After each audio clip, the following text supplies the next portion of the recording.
Ayan nga pala mga tape, paganda ng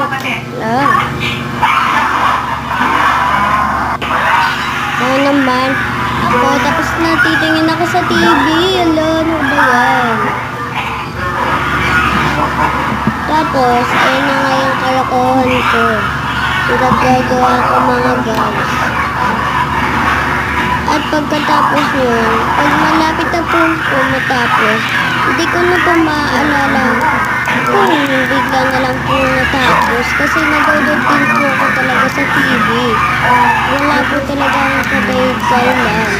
Kaya ayun, wala ko talagang akala nyo naka-stop ako. Hindi po.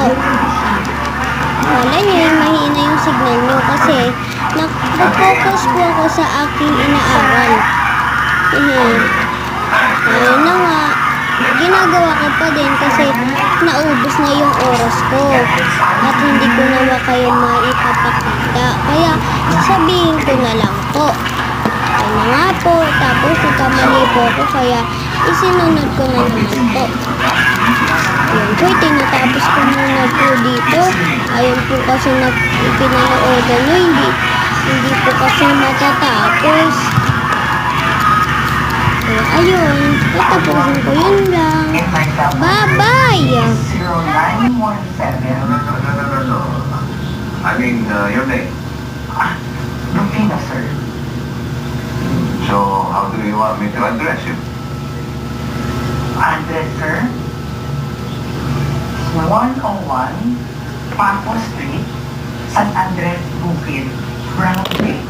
4 po ang Brown Gate doon. Kami po yung itindahan sa tapat. Ate, Sir? dali mo sa Brown Gate yan. Brown Gate?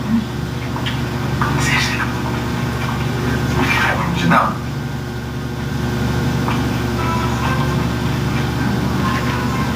So,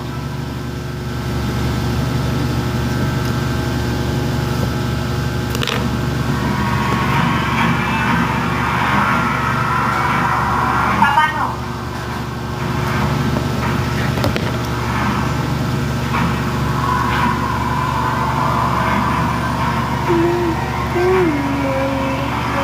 sino kayo? Mga kasyatan naghanap kay Kaida at Elisa. Diyan ba sila? Tagal na silang hindi napupunta rito. Bakit niya sila yung nahanap? May pinapasabi sa kanila sinang bata. Kung sakaling magawi sila dito, pakisabi hinahanap namin sila.